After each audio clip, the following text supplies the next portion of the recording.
Salut, c'est Dynamique. Aujourd'hui, je vous emmène sur une course que j'ai courue à Chauffry. C'était un peu l'occasion pour moi de prendre une revanche sur ce circuit, puisque j'avais couru une course en mars là-bas et j'avais bâché. Outre la course en elle-même, cette vidéo est également l'occasion de vous présenter une nouveauté. Je vous laisse découvrir de quoi il retourne. Allez, c'est parti.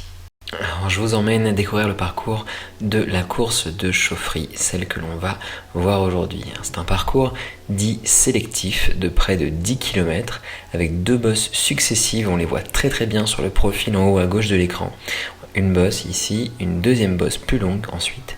C'est un circuit du coup, comme je le disais, dit sélectif qui favorise plutôt les gabarits intermédiaires comme le mien, donc pas super puissant et pas super lourd non plus. C'est pour ça que cette course, je l'avais un petit peu en ligne de mire. C'est un circuit que je connais déjà, une course que j'avais bâchée en début de saison. Du coup, j'avais vraiment à cœur de faire un bon résultat. Et comme le dit la miniature de la vidéo, j'étais venu pour la gagner. Ok, donc on est au départ de la course de Chauffry. Ici, j'avais vraiment une revanche à prendre parce que comme je l'ai expliqué dans la description du parcours, j'avais déjà couru sur ce circuit au mois de mars, la première course de la saison, la première course de ma vie d'ailleurs. Et puis le résultat, un abandon avec une roue avant voilée, un bilan pourri, physiquement j'étais pas au niveau, ça allait pas super. Donc dans ma tête, ce jour-là, le 1er septembre, il fallait que je fasse quelque chose et j'étais vraiment venu pour gagner. En plus, c'était vraiment mon genre de course avec un tour relativement long, des côtes pas trop raides, partie exposée au vent en fait qui favorise les bourrins comme moi qui aiment bien rouler dans le vent. Et franchement, avec mes qualités de rouleur et de type pas trop lourd, j'ai un peu mes chances sur ce type de course. Et c'est pour ça que vraiment j'avais à cœur de faire un bon résultat. Donc à mon sens, la tactique c'était de partir relativement tôt en échappée, parce qu'avec un circuit usant comme celui-là, il y a vraiment un avantage, comme à la course d'Amilly, où on fait 1 et 2 avec Eric Martignol, à partir en échappée relativement tôt. Et là, surprise, ce que je veux vous montrer, c'est qu'il y a un nouvel élément dans mes vidéos, puisque j'ai dès à présent une caméra qui filme vers l'arrière. Ça permettra de voir un petit peu ce qui se passe, certes à l'avant, mais en plus à l'arrière de la course, et voir un petit peu sur mes attaques ce qui se passe, voir un petit peu où je me positionne dans le peloton, voir aussi les contres qui peuvent partir de l'arrière, enfin de derrière moi, pour vous montrer un petit peu ce qui se passe et un maximum de faits de course. Je pense que le fait d'avoir mis une caméra arrière, c'est vraiment game changer, vous allez voir, ça va vraiment changer la nature de ces vidéos, enfin pas la nature mais plutôt la qualité des vidéos et le niveau de détail et de compréhension pour avoir des courses que je cours. Donc c'est vraiment top, je suis super content. Ça ne pourrait être que bénéfique pour la chaîne et pour l'aspect intéressant des courses. Donc comme vous avez pu le voir depuis le début, il y a quand même une grosse activité à l'avant de cette course. Ça part un peu dans tous les sens, dans cette descente on a vu les coureurs courent très éloignés les uns des autres. Il y a vraiment des grands différentiels de vitesse et ça attaque un petit peu dans tous les sens. Regardez, hop là, ça se met déjà en danseuse. En fait, comme très souvent en début de course, les coureurs sont très frais et n'hésitent pas du tout à appuyer sur les pédales parce que il y a de la fraîcheur, donc chacun a envie un petit peu de laisser sa marque et éventuellement de créer un écart, une échappée dès le début. Faut savoir que là on monte au train, mais on monte quand même relativement vite. Et moi en fait, je vais venir tester le peloton en accélérant un petit peu et en regardant ce qui se fait. Donc en fait là j'accélère pour rattraper un groupe déjà séparé, un groupe qui est constitué notamment du numéro 36, Florent Malaisis, qui est un coureur à qui j'ai déjà eu affaire dans la saison, qui m'a battu plusieurs fois au sprint et que j'estime en tout cas relativement dangereux à ce stade. Et c'est pour ça que en le voyant en live pendant la course et en le revoyant dans la vidéo, je peux vous dire que quand je voyais ce maillot si je me souviens bien, c'est Bois d'Arcy. Quand je vois ce maillot bleu, je me dis attention, et en général ça fait tilt dans ma tête. Retenez bien, maillot bleu 36, Florent Malaisis, c'est un coureur qui a compté cette saison, qui est d'ailleurs monté en 3e catégorie. Je mets un petit peu le rythme pour tester ce peloton. Là j'essaie de l'étirer, on le voit bien, il est très étiré. À l'arrière, le but c'est vraiment d'essayer de créer une cassure immédiatement, pour voir un petit peu où en sont les coureurs. Et là je me fais contrer par Jules Pinon, qui est un coureur de l'ESC Meaux. Et maintenant que j'ai un peu fait mon effort, je vais laisser partir et laisser les coureurs revenir sur moi, en tout cas prendre ma route tranquillement et laisser partir Jules. Mais en revanche, Mathias de mon club du PCO lui ne l'entend pas de cette oreille et préfère prendre directement l'échappée déjà constituée. Donc. Et qui saute dans sa roue? Maillot orange, Baptiste Wierzbicki et le coureur de Bois d'Arcier dont je vous parlais tout à l'heure, Florent Malaisis, maillot bleu. Et derrière, encore derrière, bleu et rouge, Vincent Fouquet du club de Chaland, un coureur que je ne connaissais pas avant cette course, mais que j'ai appris à connaître, vous allez comprendre pourquoi. Donc là j'ai laissé tout le monde me reprendre, je me suis un petit peu reposé en montant tranquillement le reste de la côte que j'avais un petit peu fait à bloc pour tester un peu le peloton. Donc je me retrouve un petit peu à l'arrière, même carrément à l'arrière, on va le voir. Et finalement c'est un truc que je commence à faire un peu souvent avec pas mal de sérénité, pouvoir retomber vers l'arrière du peloton de manière tranquille pour me reposer, pouvoir reprendre un petit peu mon souffle. Et là voilà, j'ai gagné 20 pulses, donc ça valait le coup. Et comme j'ai l'impression d'avoir la caisse pour pouvoir remonter dans le groupe, je me stresse pas trop sur ma position dans le peloton. J'ai vraiment l'impression, en tout cas en cette fin de saison, d'avoir la sérénité nécessaire pour pouvoir me balader dans les dernières positions du peloton sans trop me chier dessus, sans trop flipper. Là, je suis tout à l'arrière, là, on vient de passer un premier taquet. Donc je vous ai montré le parcours, donc il y a une première bosse, une descente qu'on a vu tout à l'heure, une deuxième bosse là où j'ai un peu allumé la mèche, ce petit taquet qu'on vient de passer ici, et ensuite là ça avoine pas mal parce que derrière il y a une partie exposée au vent, on va le voir, il y a un vrai enjeu de positionnement. Naturellement à la sortie du bosquet on arrive sur une partie exposée et là Javier met la main sur le dos de Joseph qui est quand même pas connu pour sa grande puissance ou sa qualité de rouleur, pour qu'il puisse se cacher derrière un coureur qui pourra l'abriter. D'ailleurs c'est un peu le branle-bas combat derrière moi, on voit Jules Pilon et Lucas Nolius qui sont un peu aussi en train de galérer à se retrouver un peu dans la bordure, parce que naturellement exposés au vent avec leur gabarit c'est un peu plus difficile de tenir dans le groupe. Donc voilà, encore un virage qui nous amène dans la partie haute vitesse du circuit, puisqu'il s'agit d'une partie descendante, vous allez comprendre. Là, les vitesses atteintes vont jusqu'à 65 km/h si je ne me trompe pas. Et comme le vent est pas vraiment défavorable, ça a été un petit peu un moment où des attaques sont quand même faites, et vous allez le comprendre très bientôt. Donc là, le peloton se reforme, ne roule pas si vite que ça, mais en réalité, devant, ça va s'exciter pas mal. On est toujours au premier tour, donc il y a toujours de l'excitation, il y a toujours pas mal de fraîcheur et donc pas mal de fébrilité dans ces pelotons. Et à ce moment-là de la course, moi aussi, j'ai toujours pas mal de jus. Donc là, pour le moment, je reste là, mais ce que je comprends, c'est que devant, ça s'excite, et à un moment donné, vous allez le voir. Je vais voir une opportunité pour dégager et essayer de prendre les roues qui s'excitent à l'avant, et là, pouf, j'allume un petit peu la mèche, et derrière, je laisse un peu tout le monde sur place. Dans la pente.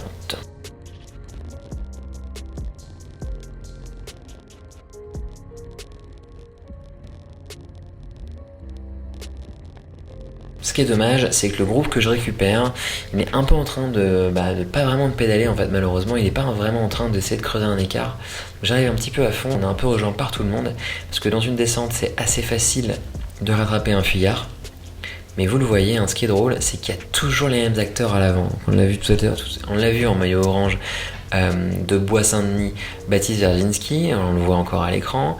Il y a également avec son Pinarello F12, maillot bleu, blanc, rouge, Vincent Fouquet, encore un usual suspect à l'avant. Et là, on n'a pas fait 5 km de course, qu'il a participé à 2 ou 3 attaques. On a vraiment du coup un pool de coureurs qui sont très actifs dès le début, et vous le verrez qui resteront actifs au fur et à mesure que la course progresse. Nous au virage vers la droite, on se retrouve vers l'avant-dernier bord avant l'arrivée. Ici c'est un bord exposé au vent avec un vent de côté et émaillé de faux plats. Donc c'est un endroit en fait qui favorise les gabarits de rouleurs. Puisque le vent nécessite des puissances élevées pour maintenir de la vitesse, et les faux plats également nécessitent d'être assez en force, donc il faut absolument avoir un gros moteur pour pouvoir créer des différences de vitesse et la différence sur ce type de terrain. Donc, typiquement, naturellement, vent défavorable, le peloton a tendance à vouloir arrêter de rouler, parce que les coureurs qui sont à l'avant, il n'est pas question qu'ils se fatiguent pour tout le monde. Du coup, c'est également, comme souvent dans les courses que je vous ai montrées, une opportunité pour créer un différentiel de vitesse, attaquer dans ces endroits vent défavorable avec des faux plats éventuels exposés au vent, Parce que là, vous avez moyen, si vous avez envie de vraiment vous mettre à la planche, de créer des écarts conséquents, des différences de vitesse très élevées. Par exemple, un peloton qui roule à 35 km/h, vous vous mettez à 45 ou à 50, le différentiel de vitesse est énorme et vous créez des écarts très rapidement. D'autant que le bord suivant est un bord en pente, du coup vous pouvez encore creuser l'écart en créant un différentiel de vitesse sur la partie en pente. Bref, il y a vraiment, cet endroit-là est extrêmement propice à un départ en échappée. Et c'est d'ailleurs à cet endroit-là, au tour suivant ou au tour d'après, que je vais moi-même partir en échappée. Malheureusement, ça n'a pas été fini, c'est pour ça que je peux me permettre de vous le spoiler. Mais vous le verrez, c'est vraiment un endroit où pour ceux qui avaient envie de rouler fort, il y avait vraiment moyen de créer des écarts. Donc là, je glandouille un petit peu à l'arrière du peloton. Vous voyez, je suis un peu en train de tranquille, de prendre les roues. Là, faut se dire que même dans la position dans laquelle je suis, et je laisse une bonne place, moi je suis tout derrière, je suis vraiment tout à l'arrière, et même dans la position dans laquelle je suis, où je laisse un gros écart avec les coureurs derrière, je suis quand même extrêmement bien protégé du vent, parce qu'il y a énormément de coureurs devant moi, et ces coureurs font écran complètement, et me permettent de me balader un peu tranquillement, et surtout de rouler impunément à la même vitesse que tout le monde, ce qui est vraiment, en tout cas pratique en début de course, pour reprendre ses esprits et planifier de nouvelles attaques. Donc là, tout à l'arrière du peloton, on est dans une partie, un faux plat juste avant le virage qui nous mène à l'arrivée. Vous voyez, il n'y a que 2% de pente, mais il faut quand même, pour maintenir la vitesse, envoyer pas mal de puissance pour être certain de rester dans les roues et de maintenir la vitesse. Virage à droite, vers la bosse qui nous amène vers l'arrivée. Alors je suis encore en dernière position, mais très franchement, je me sentais tellement à l'aise, j'avais tellement de confiance en moi à ce moment-là. Comme je vous le dis, j'étais vraiment venu pour gagner, et quand on a ça en tête, quand on est venu pour gagner, on a une sérénité, une confiance en soi qui est absolument incroyable. C'est aussi pour ça que je peux me maintenir à l'arrière du peloton en me disant, pas de problème, t'es trop fort Nicolas, tu vas y arriver, tu vas aller gagner cette course, ça va bien se passer. Du coup, vous le voyez, on monte la bosse au train. Alors au train, ça veut pas dire qu'on la monte tranquille, ça veut dire qu'on la monte fort, mais qu'on la monte sans à-coups. Donc résister à ce genre de course vallonnée, ce qui est important, c'est de savoir suivre au train. Et là, au train, ça veut dire pas très très loin de ma PMA. En gros, au train, ça veut dire 340 watts pour moi, ce qui fait qu'il faut quand même avoir un peu de caisse pour pouvoir suivre ce groupe-là quand il monte ses côtes, enfin ses petites bosses au train, c'est assez important. Voilà, je suis vraiment serein, je suis en queue de peloton. Cela dit, quand le rythme s'accélère, il faut être en mesure de tenir dans l'accordéon et de faire en sorte que l'élastique ne se brise pas, d'avoir encore assez de caisse pour pouvoir garder ses roues, éventuellement les remonter, en tout cas rester fort en côte. Donc là, vous allez le voir, la bosse sera encore à nouveau l'endroit où les coureurs vont vraiment montrer leurs muscles. On va le voir ici. Là, ça va, ça a monté au train, mais un train très très élevé. Regardez bien, là tout le monde est en train de bourriner pour rester dans les roues.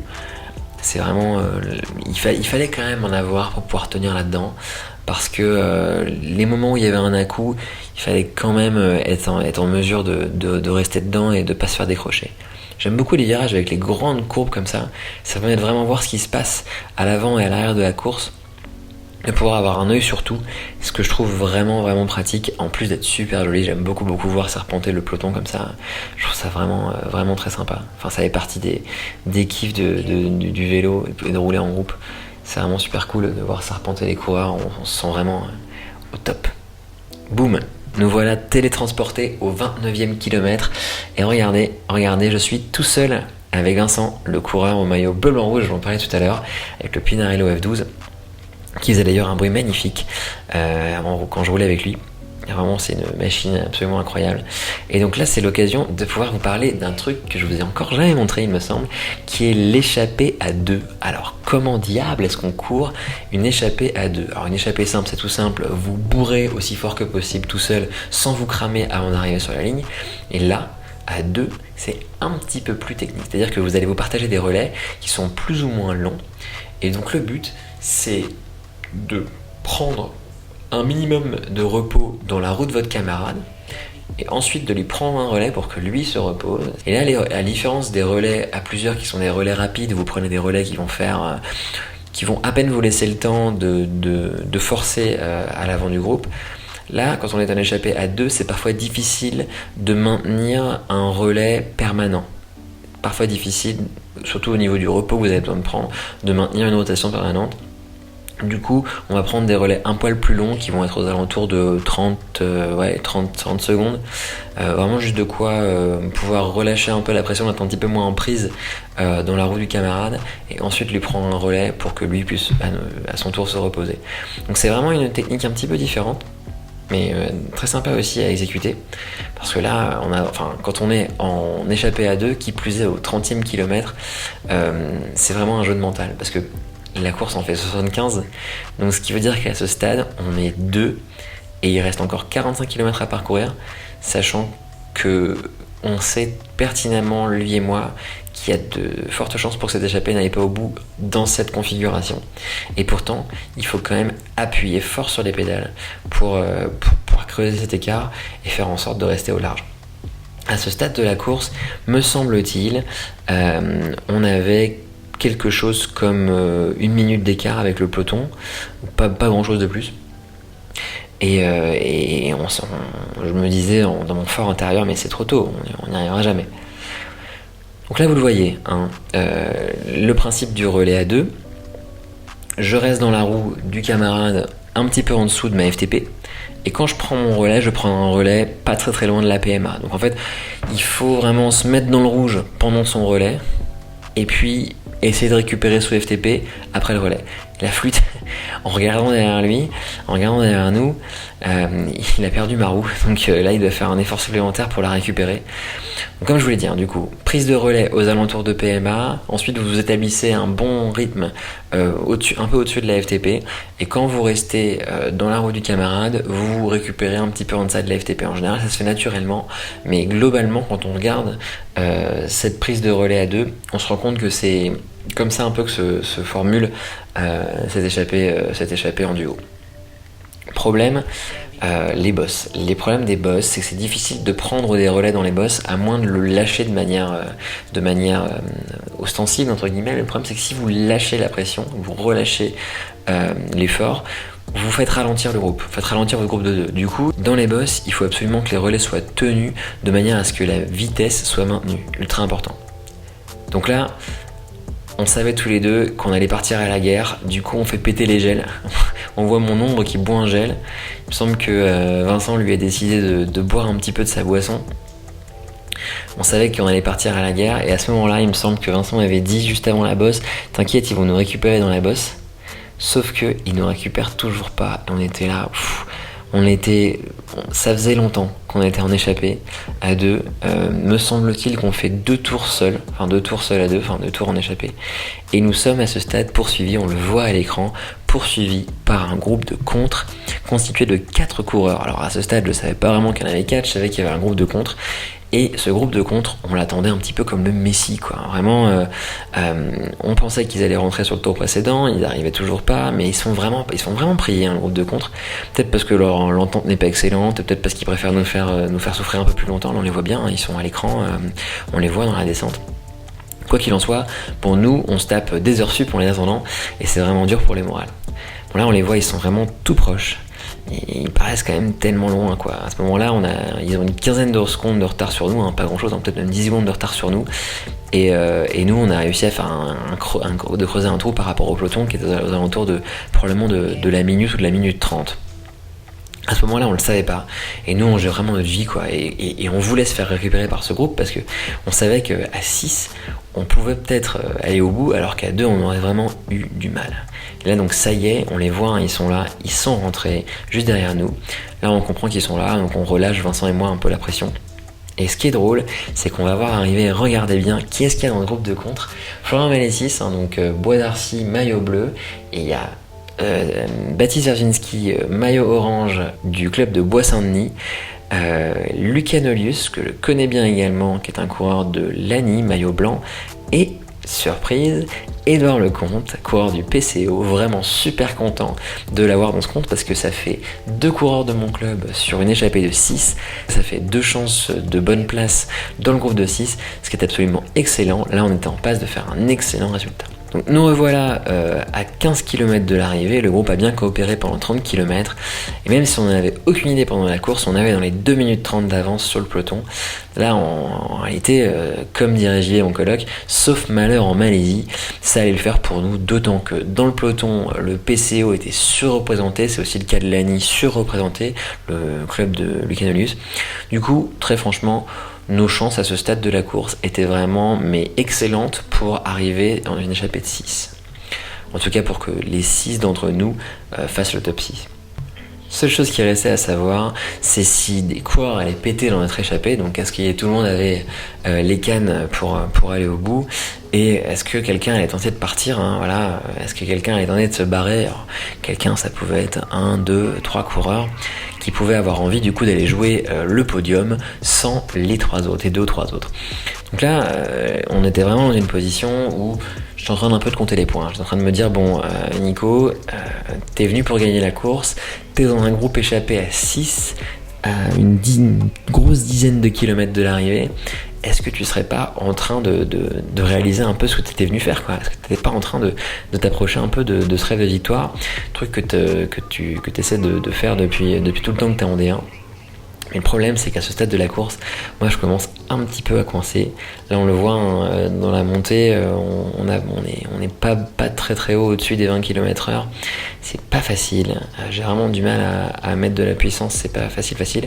Surtout qu'on arrive à la cloche, on arrive dans les 10 derniers kilomètres de course et ça semble un peu dur. Moi, j'ai un peu mal aux jambes, c'est un peu difficile. Mais dans ma tête, je prépare quand même une attaque.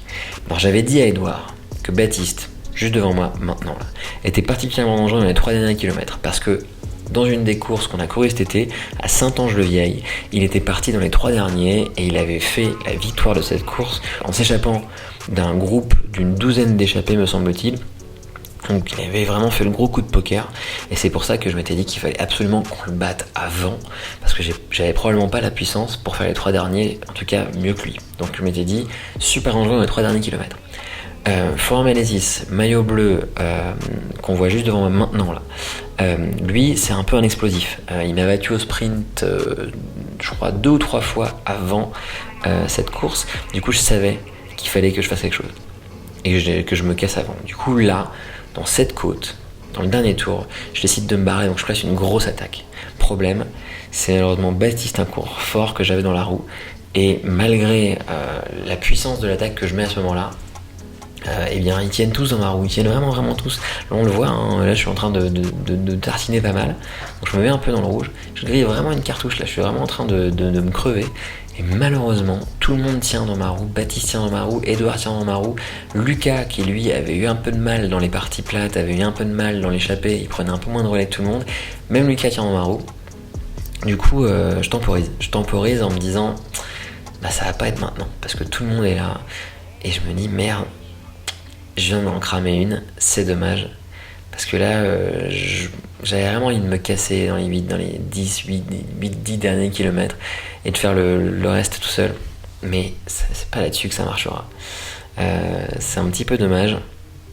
J'ai pas réussi à surprendre qui que ce soit. Du coup, franchement, cartes sont rebattues.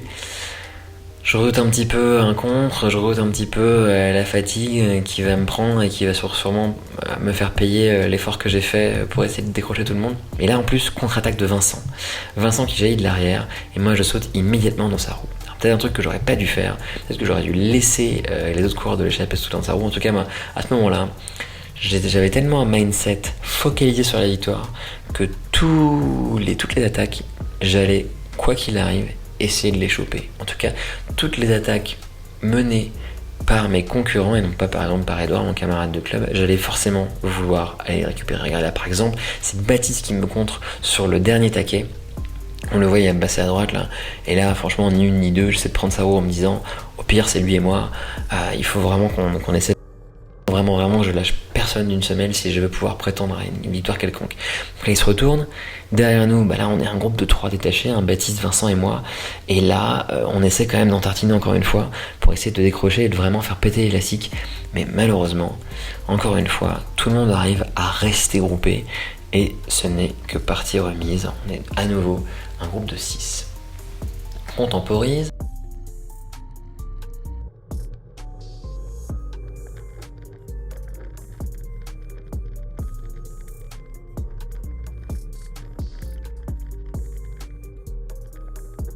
Un truc marrant que j'ai remarqué, et j'avais eu sentiment pendant toute la course, c'est que selon toute vraisemblance, donc Baptiste, en orange, il m'avait marqué dans l'échappée. Parce que on dirait qu'il se place toujours derrière moi. Et même si quelqu'un d'autre attaque, comme ici, il y a Florian qui attaque sur la gauche, même si quelqu'un d'autre attaque, bah, il prend pas sa roue, il reste dans les miennes. Peut-être parce qu'il estime que comme je suis idiot, je vais de toute manière sauter sur tout ce qui bouge, et qu'il aura juste à prendre ma roue, ou alors parce qu'il pense que c'est finalement moi un des coureurs les plus dangereux, et que finalement, il vaudrait mieux pas me laisser partir, moi en tout cas pas marquer qui que ce soit d'autre, parce que si jamais c'est moi qui pars, c'est probablement moi qui suis en mesure de remporter la victoire. Du coup, c'était peut-être pour ça. Vous me direz ce que vous en pensez dans les commentaires. Je vous disais attaque, et ben là il y a une attaque qui va partir de la part de Vincent, attaque qui part de la gauche, il est bien écarté pour créer un gros écart, et moi je vais essayer d'embrayer pour le rattraper. Le truc c'est qu'il a quand même mis un gros écart, il n'est pas question que j'efface le trou tout seul, du coup je vais réduire un peu mon effort, mais là Baptiste, il se dit pas je vais passer un relais à Nicolas, il décide de me contrer, bim, il m'attaque sur la gauche. Heureusement, Edouard est dans sa roue et peut le récupérer, et surtout peut m'intégrer dans le train qui le pourchasse. On va se lancer à la poursuite de Vincent qui est récupéré quelques centaines de mètres plus loin. Bon, du coup, le groupe s'est reformé, et là, je suis vraiment enfermé là, par Edouard et par Baptiste, et Florian qui essaie de se barrer encore une fois en facteur. Heureusement, Edouard le chope. Bon, c'est une attaque qui n'avait pas forcément, qui causait pas forcément de grand danger, mais Lucas, en opportuniste, va m'attaquer par la gauche. Sauf que moi, t'inquiète, je t'avais entendu partir, hein, clac. Je prends la route de Lucas, et encore une fois, le groupe est reformé. Là, il y a vraiment la partie de poker qui est engagée. C'est que des coups de bluff, c'est que de je pars en facteur, je sprint, je me barre. C'est vraiment que des coups de bluff, vous allez le voir, il y en aura encore d'autres. Et des coups de bluff qui ne sont pas forcément des attaques, vous allez comprendre. Donc là, le groupe est reformé. Devant moi, Florian, Edouard. Derrière moi, Baptiste, Vincent, Lucas. Et là, ce qui va se passer, c'est qu'Edouard va partir. Edouard va partir en facteur, un peu comme Florian l'a fait sur le bord précédent. Il me regarde, Florian, et moi je le regarde en lui disant bah vas-y, en lui intimant du regard l'ordre de chasser pour moi, parce qu'en réalité en fait c'est pas du tout mon rôle que de chasser mon coéquipier, et du coup ça va être à lui de fournir l'effort pour recoller dans la roue d'Edouard. Et là vous le voyez, tout le monde se repose, et c'est là que j'aurais dû attaquer. Là, franchement, je pense que j'ai perdu la course là-dessus. J'aurais vraiment dû... Alors, du coup, je vous ai spoilé, mais j'aurais vraiment dû attaquer ici, comme Lucas le fait maintenant. Profiter un petit peu que tout le monde se repose pour en coller une, et interdire à qui que ce soit de me prendre une victoire que j'avais vraiment envie de remporter. Donc là, Lucas essaie de nous faire les 2 derniers kilomètres tout seul. Malheureusement, il me semble pas que ce soit forcément la qualité qui est la plus grande chez lui, de partir en puissance comme ça. Et de la même manière, là, au moment où je le reprends, j'aurais carrément pu contre-attaquer, quoi. J'aurais carrément pu essayer de lancer une contre-attaque. Ouais, j'aurais dû contre-attaquer, là, pendant que tout le monde se repose. J'aurais dû contre-attaquer. Mais si c'est pas moi, c'est Edouard qui contre-attaque. Encore une fois, il part en facteur. Et encore une fois, je ne fais pas grand-chose pour le rattraper, hormis prendre la roue de Baptiste, pour qui il n'est pas question de laisser partir un gars du PCO devant. Moi, je prends juste la roue comme ça. Il me ramène sur Edouard. Et tout est encore à refaire, la partie de poker reprend. Lucas, encore, toujours à attaquer, franchement intenable sur le final, absolument intenable. Florian Elétis dans sa roue, Baptiste Jarzinski qui lui aussi essaie de récupérer les 2 fuyards. Edouard coince un petit peu, hein. On l'a vu, il avait un peu de mal à se mettre en lanceuse, pas facile hein, en fin de course après plusieurs attaques, de s'y remettre, de se relancer. Et là, on arrive au bas de la bosse, et là je me dis, c'est le money time, c'est maintenant, Nico, c'est tout de suite, c'est maintenant, il faut que tu essaies de prendre cette victoire, et là il faut que tu partes, tu te casses. Alors là on s'en va, on se barre, mais derrière, dans ma roue, ils sont encore là. À ce moment-là, je le sais pas, et là je me dis, mais je vois devant moi la route est vide, et je me dis, putain, franchement, sans rire, il reste quoi? Allez, 500 mètres, si tu tiens les 500 mètres, t'as gagné quoi. C'est genre encore une victoire, encore un truc de fou. Et là c'est un peu un final comme tu d'Aminis, il n'y a pas beaucoup de pentes, c'est un final en côte, sauf que les gars derrière moi ils sont quand même vachement forts. Regardez, pouf, là je suis attaqué par Florian qui prend Baptiste dans sa roue. Et là je suis battu, mais vraiment je suis complètement battu. Florian Malésis met la pilule à tout le monde et Baptiste et moi dans le final. Et derrière moi, on avait tellement augmenté le rythme que plus personne n'est là. Edouard, Lucas et Vincent finiront respectivement 4, 5 et 6e. Je finis sur la dernière marche du podium à la 3e place. Et très franchement, c'est la première fois que je suis déçu d'un si bon résultat. Je commence un petit peu à être une princesse en ce qui concerne les résultats de course. Le fait d'avoir revu la vidéo, ça m'a un petit peu conforté dans le fait que j'aurais pu mieux la courir. J'étais venu pour gagner. Résultat, je fais 3e, ce qui est franchement pas mal. J'ai joué mes cartes, je suis un peu déçu, mais je trouve qu'on a fait une course de fou, arriver à être à 2 du PCO à l'avant, tenir jusqu'au bout, et surtout, ce que vous ne savez pas, c'est qu'à la fin, on avait plus de 4 minutes d'avance sur le peloton, on les avait vraiment enterrés. Les gars du club ont vraiment fait un travail formidable, encore une fois, pour le ralentir, ce peloton, et nous garantir cette très belle place, 3e et 4e place. On ne remporte pas les prix d'équipe, parce qu'il me semble que ce jour-là, Gagny avait fait de super bonnes places dans les autres catégories, mais on a quand même couru une super bonne course, on a quand même lancé autant d'attaques qu'on a pu dans le final, on a essayé vraiment de faire le max pour rendre cette course palpitante. J'espère qu'elle vous a plu. Pour ceux qui me suivent sur Instagram, vous le savez, les bons résultats vont continuer à tomber. J'ai encore d'autres vidéos à monter, d'autres vidéos à montrer. J'ai aussi hâte de faire le bilan de la saison qui devrait arriver assez rapidement. Je vais quand même attendre d'avoir terminé le coréen, mais globalement au mois d'octobre, vous aurez normalement une vidéo qui fera le bilan de la saison avec les meilleurs moments, les pires moments et les enseignements que j'ai pu tirer de ma première année en départemental FFC. D'ici là, je vous embrasse et je vous dis allez, ciao.